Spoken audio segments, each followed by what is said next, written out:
folks, welcome back to the PlayAction Podcast. We have another PlayAction / Irish Sports Daily crossover episode. I got my good buddy from We Are SC, Scott Schrader, who covers USC. Scott, thanks for joining us. Hey, good to be here. All right, so big game this week. It's not the most hyped Notre Dame-USC matchup that we've seen in recent years, with USC going through some transition. But what are your thoughts? I mean, USC, it's a rivalry game. They're obviously going to be fired up. What, is USC going to come in and have a chance to win this game or what? You don't know. With USC, you don't know this year. USC, I think this season is one of those years where USC has the ability to probably win every football game they play, but has the ability to probably lose to every team they play. So, I look at Notre Dame. To me, that's an extremely hard place to go win a football game, whether Notre Dame is good or not, and whether you're really good or not. So I think it's going to be extremely challenging for USC to go to South Bend and win the game. Especially, there's a lot of elements going on when you fire your head football coach with 10 weeks left, and some of that is the assistant coaches kind of know they're not either. So you're always wondering if everybody's on the same page as a staff. We've watched the USC football team when the slightest adversity hits, kind of fold, a little bit, especially at home. I mean, they got waxed 3 times at home by Stanford, Oregon State, and Utah.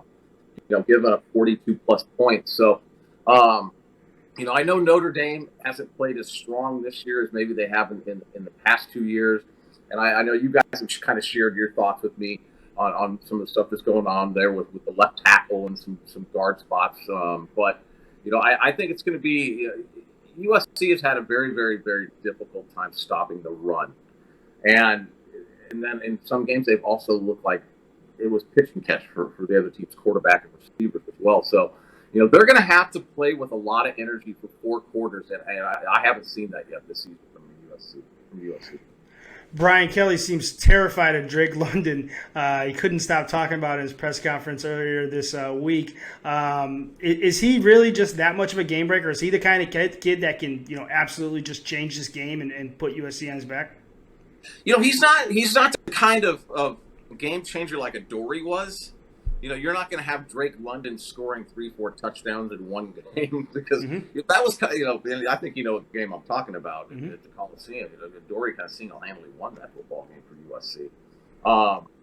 And so, Drake is a guy who, Keaton Slovis is going to probably target him like he has every other game 20+ times.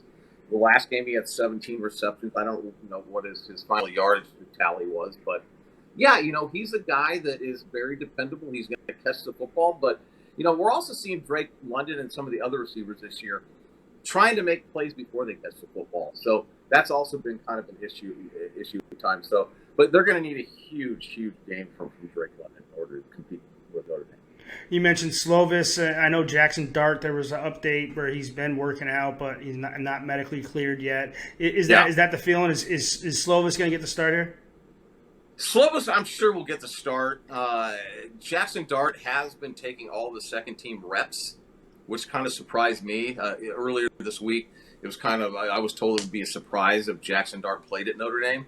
But based off of what we've heard, yesterday and today, I would think he's at least going to make the trip, suit up, and potentially be there, ready to play if Keaton should struggle. So, Jackson Dart is one of those guys that if he hadn't gotten hurt at Washington State, we might be talking about a little bit different USC football team record-wise heading into this game. But, again, the defense has been as big a problem as the offense this year for USC. So, it just seems like when Jackson Dart is in the game, the team seems to play a little bit harder, kind of like they did when Sam Darnold was at USC. So Notre Dame is -7 in this game, and just from hearing what you're saying, I feel like you like the Irish here, given the points. Yeah, I on our podcast, we had 4 or 5 predictions. I remember how many of us were on there, and everybody's like, I'm taking Notre Dame, and I think by a lot. And I was like, I'm taking USC by 14. And if I'm right, I will remind you guys for the rest of the year. And if I'm wrong, nobody's going to care.